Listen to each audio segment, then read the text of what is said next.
everybody, and welcome to podcast R&R number 2. I hope that you enjoyed episode number 1, where we talked about the Making Sense podcast with Sam Harris.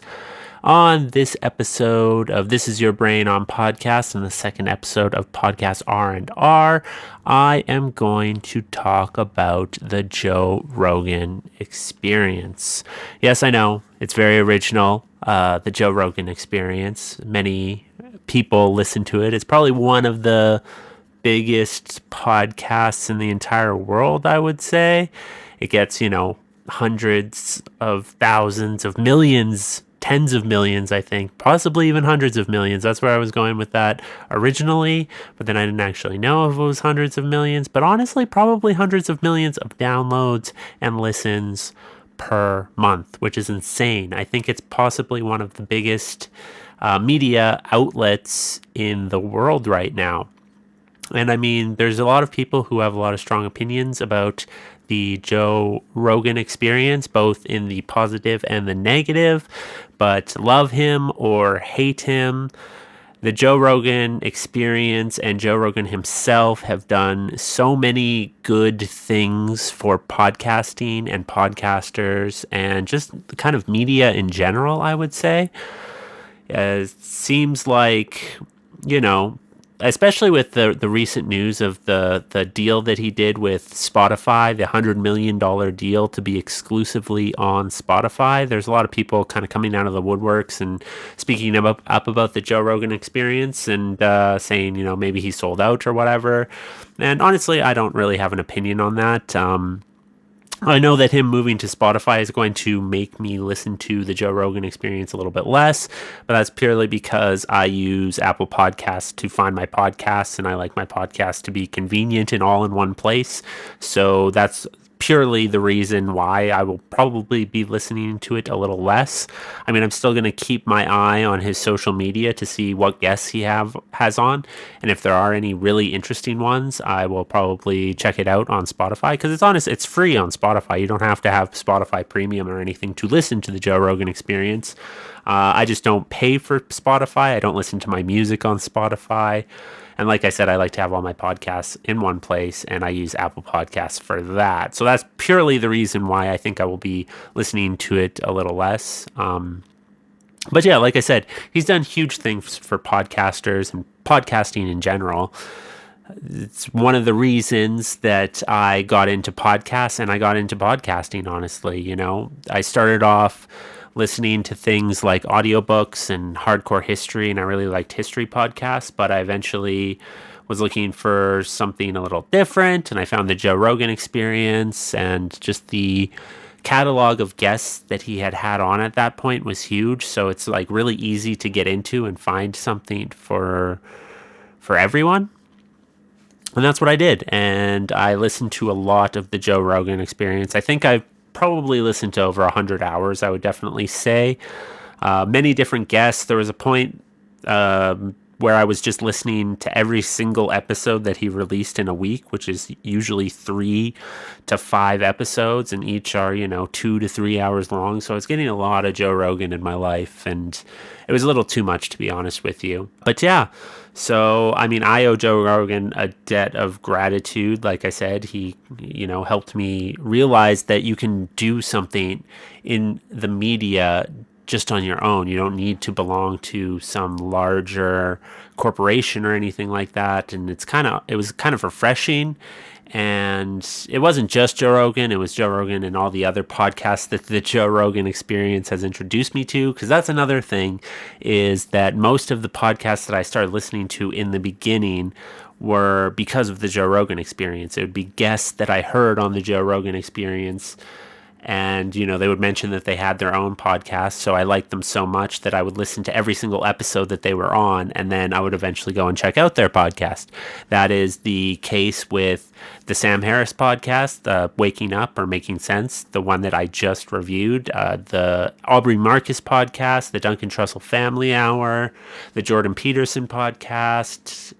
All of those were because of the Joe Rogan Experience. That's how I found them. So yeah, he's done huge things for this form of media, and I honestly really appreciate it. And like I said, it doesn't matter what your feelings are towards Joe Rogan, you can't deny that he has done that.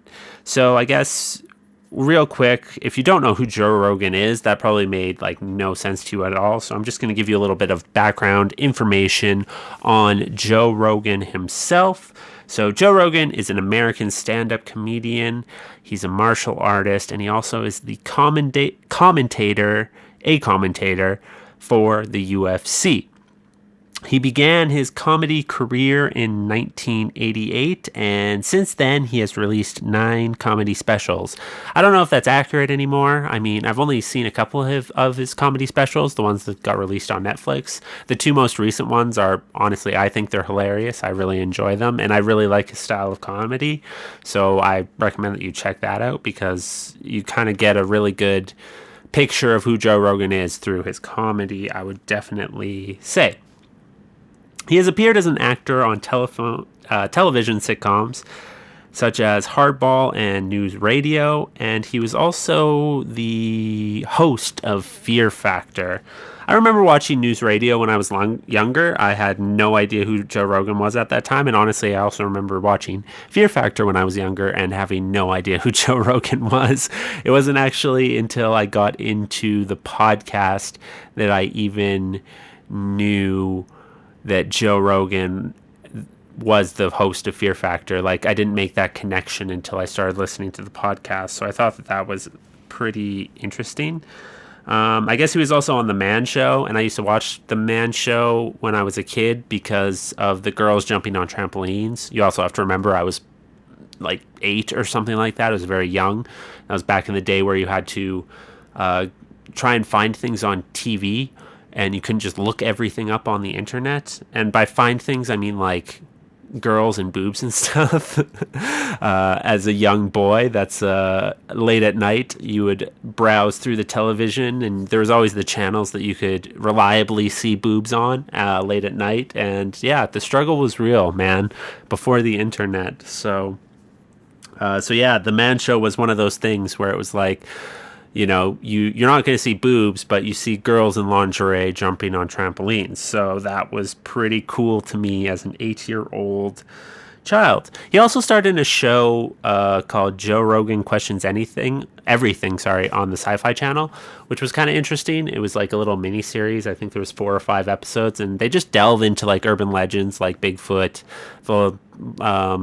aliens, and stuff like that. I think it was maybe 5 episodes. That was an interesting TV series. I believe I watched it, but I don't remember a lot of it because it wasn't like hugely memorable, but it was interesting. And if you like the podcast, it was basically like a TV version kind of the podcast, which was cool for me at the time.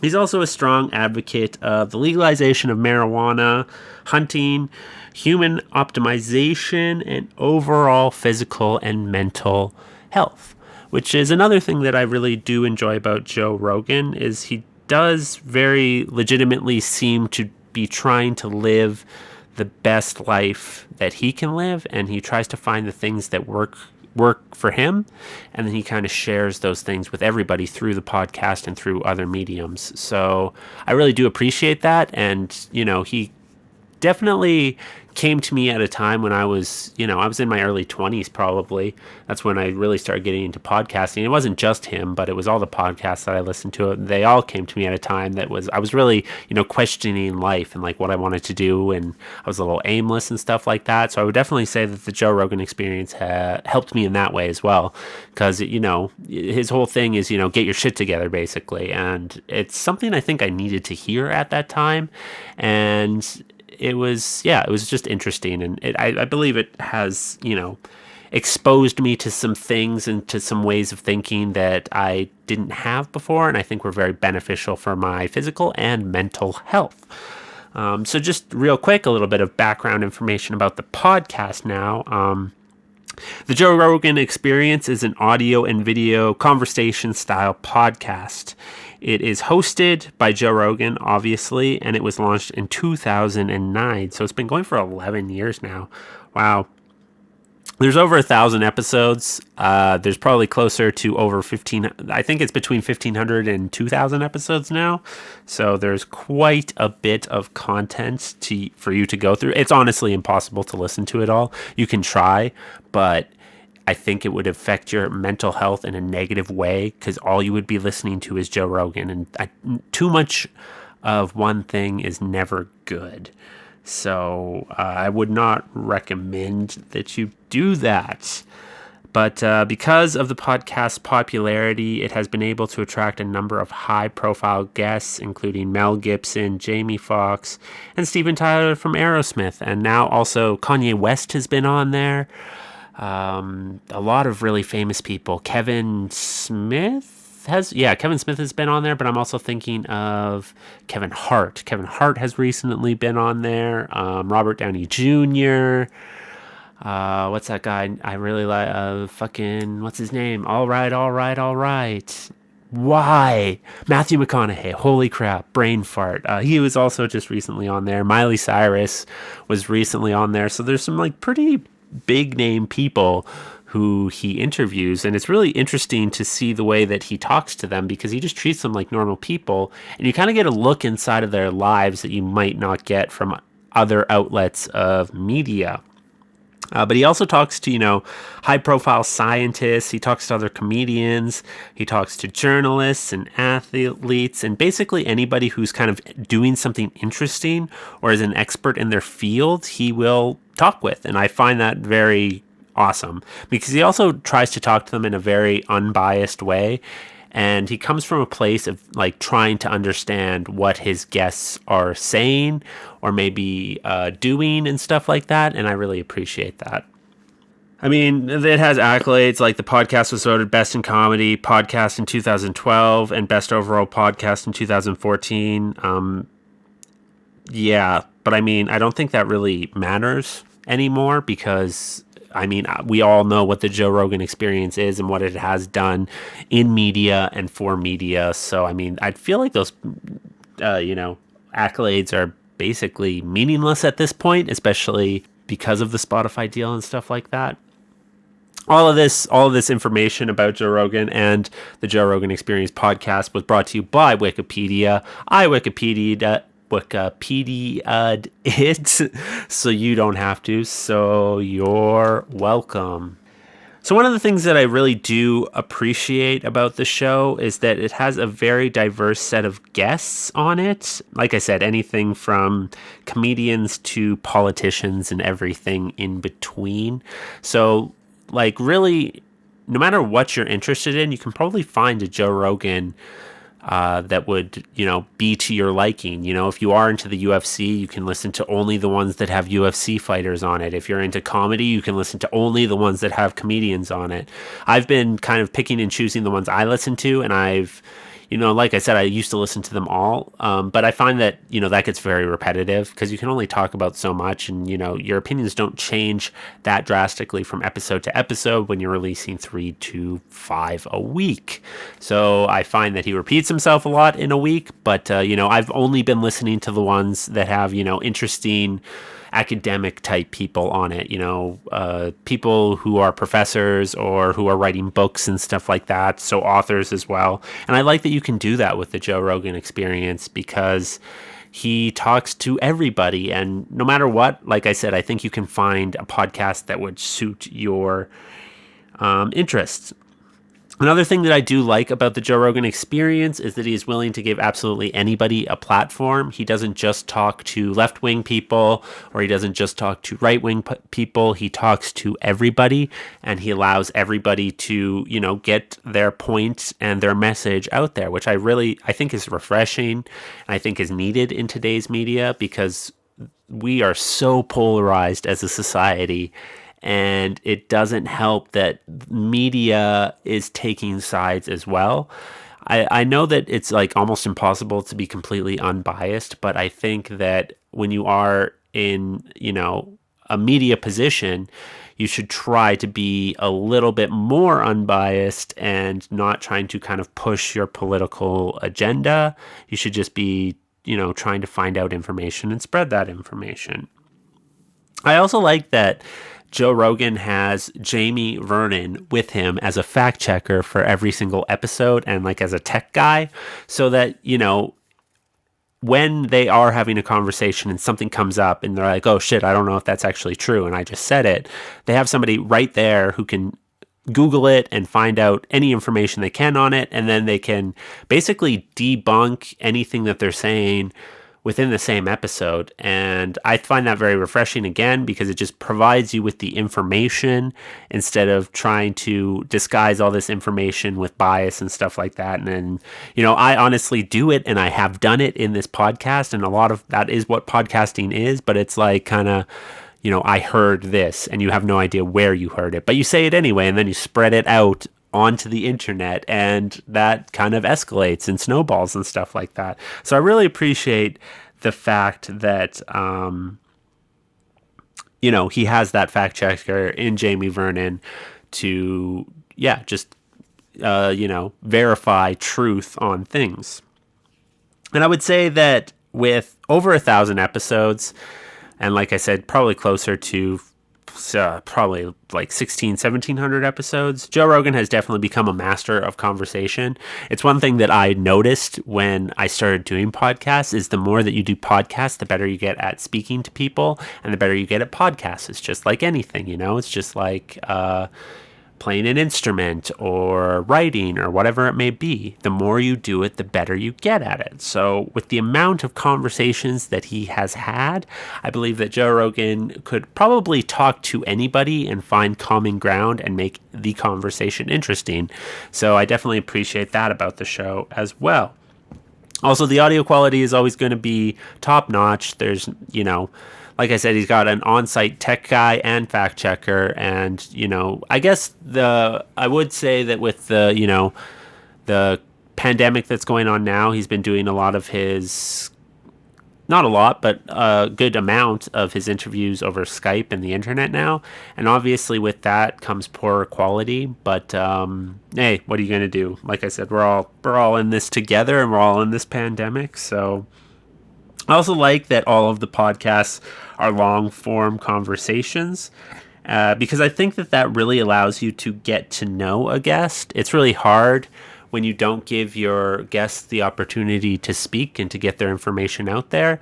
But with podcasts ranging from, 2 hours to freaking 5 hours to 6 hours even, I think, you can really get to know somebody in that time, and you can allow people to kind of get their message across and really formulate their thoughts and convey those thoughts, because like I said in the last episode of Podcast R&R, it's really a art to be able to get the things that are in your head and convey those things to other people. So I think the more time that you give them to do that, the better they are able to let you know kind of who they are and where they are coming from. I also really appreciate that no topic is off limits. He'll talk about anything. He'll talk to anyone. It doesn't matter. Nothing is off limits. And maybe that'll change. I have noticed that, there is maybe a little bit more thought that goes into who he has on and what he talks about. Compared to some of the earlier episodes, and maybe that'll change a bit more with this deal with Spotify. Who knows? I can't say, but I think still it's probably one of the more unbiased sources of media that you are going to find. So those are all the things that I really do appreciate and enjoy about the Joe Rogan Experience. So I'm going to tell you some of the things that maybe aren't so great about the show, or that I don't enjoy so much about the show. So sometimes I feel like Joe Rogan lets his ego get in the way of certain conversations. I find it more with like kind of people who are way smarter than him, and you kind of really it's hard to listen to those podcasts sometimes because he keeps asking questions that it's just they don't seem relevant, or he doesn't understand, so he's like pushing back on ideas in weird ways and stuff like that. And honestly, we all probably do it. I do it as well. Nobody's perfect in that way, but sometimes it does get in the way of conversation, and that can be distracting at times. Sometimes like I said, he gives everybody a platform, and sometimes that's not such a good idea. Just in the form of certain podcasts, because I think the one I'm thinking of specifically is Tom DeLonge.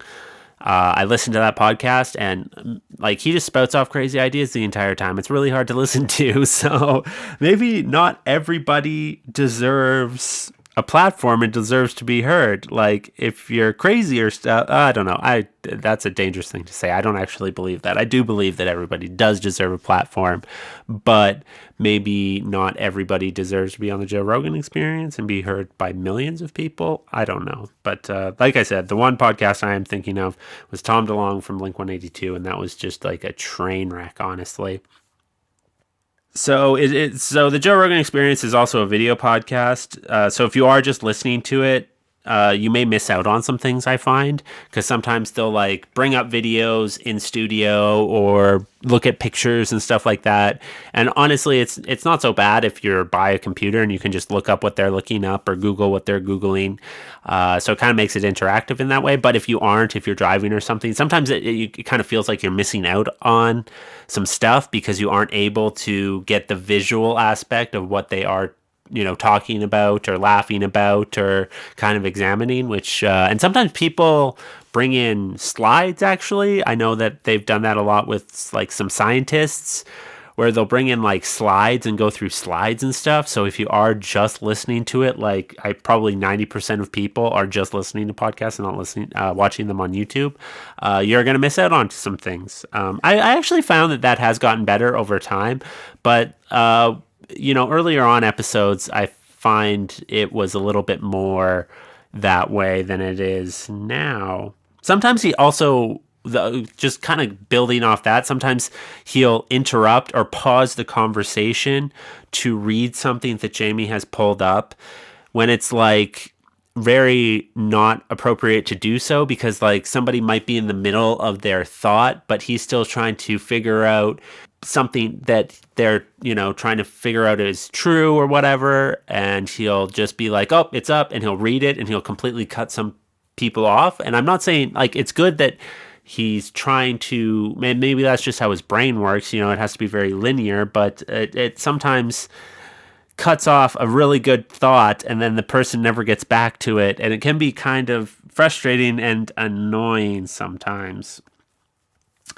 And that, just again, building off of that, sometimes they go off on random tangents, him and his guest, and they lose track of the original thing that they were talking about. And it's not so bad. I really like that. It happens in this podcast too, but it is a little bit frustrating when somebody they're building off of an original thought and you like where that thought is going, and then they start talking about butts or poop or farts or something like that. And you're like, no, that was really deep and profound, and now we're talking about farts. Like, no. And then they never get back to the original thought. And that can be kind of frustrating at times because, it's funny, sure, to talk about farts, but sometimes you're not looking for the laugh, you're looking for the deep shit, and then also, I kind of mentioned it before, but if you are a regular listener to the Joe Rogan Experience, Joe Rogan repeats himself on certain facts a lot, or he'll bring up the same topics a lot, especially if it's a new topic or if you're listening to episodes that have all been released in the same week. There's obviously that kind of running joke about the Joe Rogan Experience about, have you tried DMT, man, or hunting and kettlebells and working out, and Jeffrey Epstein didn't do it and all that shit. It's like it has become a meme now that Joe Rogan brings up the same topics, and he does. And I think that's just part of being human. And the only difference is that millions of people are listening to what he has to say, so they can dissect what he has to say and shit like that. So, also aliens, obviously a big one, but yeah. So, if you do listen to it regularly, you do get a lot of kind of the same conversations, which is a bit of a bummer. So those are the things that I don't really enjoy about the Joe Rogan Experience as much. So now I'm going to give you a couple of episodes which I think you should maybe check out if you are interested in the Joe Rogan Experience, maybe even if you're already listening to it. These are some deep cuts.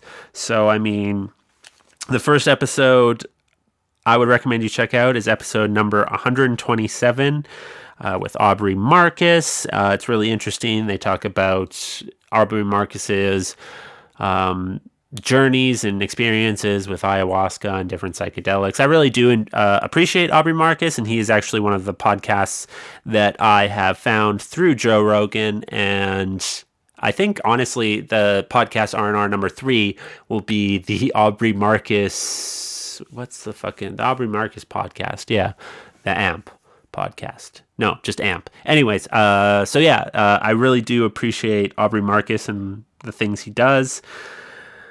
So like I said, this is a deep cut too, episode number 127 out of, like I said, I think there's 1,600 or so. So then the second episode I would recommend is episode 287 with Les Stroud.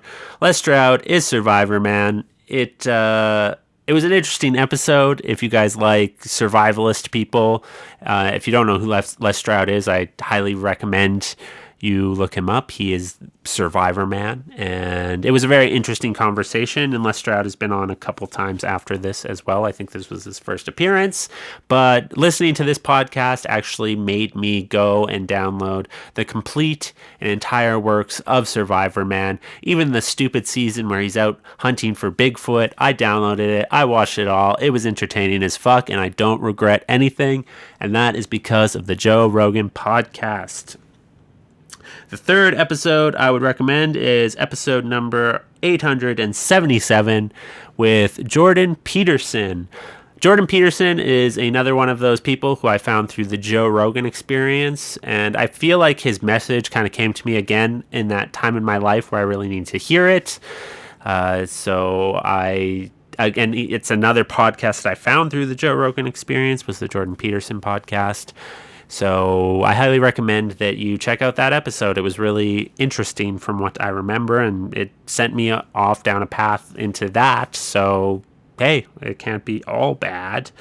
Fourth episode I recommend is episode 1035 with Paul Stamets. Paul Stamets is a microecologist, I believe, or microbiology. I don't know. He studies mushrooms. So I said that already. Anyways, it's really interesting. I actually had a book on mycelium and mushrooms that he had written. So I knew about who Paul Stamets was before I listened to the podcast, and I was already very interested in his ideas and stuff like that. So the podcast for me was just an absolute treat, and I found it very interesting. He talks all about mushrooms and stuff like that, and it was really cool and very enlightening and very informative, so I highly recommend that you check out that, especially if you're interested in mushrooms at all. And I'm not just talking about the psychedelic kind, I'm talking about them as a food as well, because he's a proponent of both psychedelic mushrooms and also just eating a lot of mushrooms, regular old mushrooms, as a food, because it's an excellent source of a variety of different health beneficial things. So yeah, check that one out. That was super fun. And the last episode, maybe I recommend, not maybe, but the last episode I recommend you check out is episode number 1109 with Matthew Walker. Matthew Walker is a sleep scientist.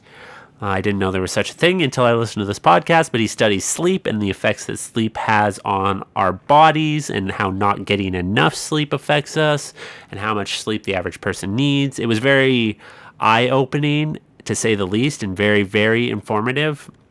He tells you about all the ways that not getting enough sleep affects your body and affects your cognitive function and stuff like that. And it was just hugely interesting and hugely informative. I really recommend that you check out that one. It was one of those podcasts that was like, holy crap, this is chock full of good information. So episode 1109 with Matthew Walker. It's been a while, actually, since I made this list, so there have been a number of other really cool guests on the Joe Rogan Experience that you should check out. Like I said, you'll probably find something for you if you start looking through the catalog, because it is enormous, and how could you not with that many guests under your belt, you know? So yeah, check it out. So this is pretty much wraps up this episode. I am going to, like I said, now give the Joe Rogan Experience an arbitrary rating, and I give the Joe Rogan Experience 5 golden frogs out of 5. It is, it's a good podcast. And like I said, no matter what you think about Joe Rogan or the podcast, you can't deny the facts and what it has done for podcasting, and the fact that you can almost find anything on this podcast makes it a great podcast. That's why it gets a perfect score, is because it is basically a great entryway into other podcasts, and it has done so much for other podcasts, and it just covers so many different areas of interest and stuff like that. And yeah, so that's why it gets a 5 out of 5, a completely arbitrary number that I give it. Anyways, thank you very much for listening to the second episode of Podcast R&R. I believe in the next episode, like I said before, we will be talking about the Aubrey Marcus podcast. So join us for that. And if you would like to get in touch, if you would like to maybe recommend a podcast that I, do an episode on, then get in contact with me. All that contact information will be in the episode notes. So thank you very much for listening, and have a great day. This was good, and keep your eyes peeled for the next episode of Podcast R&R coming out next month.